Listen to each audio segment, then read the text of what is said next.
హిందువులు ఏ కార్యక్రమం తలపెట్టినా తొలి పూజ చేసేది వినాయకుడికి. గణపతికి తొలి పూజ చేసి ఏ పని తలపెట్టినా అది దిగ్విజయంగా జరుగుతుందని భక్తుల ప్రగాఢ విశ్వాసం. అంతటి మహాశక్తి స్వరూపుడైన వినాయకుడి పుట్టినరోజును వినాయక చవితిగా జరుపుకుంటారు. ప్రతి ఏటా భాద్రపద మాసంలోని శుక్లపక్ష చతుర్థ తిథిని వినాయక చవితిగా జరుపుకుంటారు. ఇక వినాయక చవితి వచ్చిందంటే చాలు చిన్న పెద్ద అంతా ఏకమై వివిధ ఆకారాల్లో రూపుదిద్దుకున్న గణపతి విగ్రహాల్ని ప్రతిష్ఠించి పూజిస్తారు. విగ్రహాన్ని ప్రతిష్ఠించింది మొదలు నిమజ్జనం జరిగే వరకు ఉత్సవాలను సంబరాల నడుమ అంబరాన్ని తాకేలా ధూమ్ధామ్ గా జరిపిస్తారు. అయితే దశాబ్దాలుగా మన దేశంలో అంగరంగ వైభవంగా కొనసాగుతున్న వినాయక చవితి ఉత్సవాలు ఎప్పుడు ఎలా ప్రారంభమయ్యాయి, దేశ స్వాతంత్ర్య పోరాటంలో గణపతి ఉత్సవాలు ఏ విధమైన పాత్ర పోషించాయి, దీనికి ఎవరు సారథ్యం వహించారు అనే అంశాలను ఈ వీడియోలో తెలుసుకుందాం.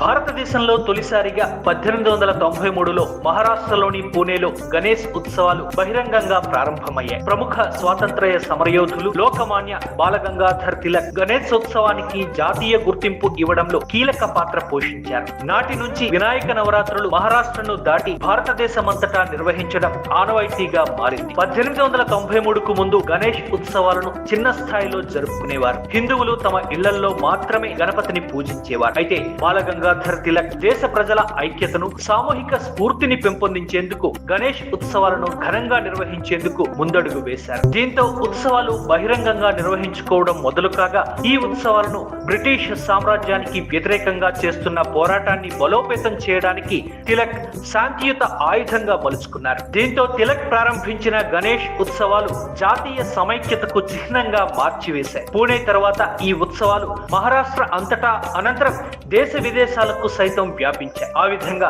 స్వాతంత్ర్య పోరాటంలో ప్రజా ఐక్యతకు గణేష్ ఉత్సవాలు దోహదపడ్డాయి. ఇది మతపరమైన పండుగే అయినా నాటి కాలంలో స్వాతంత్ర్య పోరాట బలాన్ని పెంచడానికి, స్వాతంత్ర్యంపై అవగాహన పెంపొందించడానికి, కులతత్వం అంటరానితనాన్ని రూపుమాపడానికి ఒక మాధ్యమంగా ఉపయోగపడింది. ముస్లింలు, సిక్కులు, క్రైస్తవులు కూడా గణేష్ ఉత్సవాల నిర్వహణకు హిందువులకు మద్దతుగా నిలుస్తుండడం దేశ ఐక్యతకు చిహ్నంగా ఈ గణేష్ ఉత్సవాలు నిలుస్తాయి.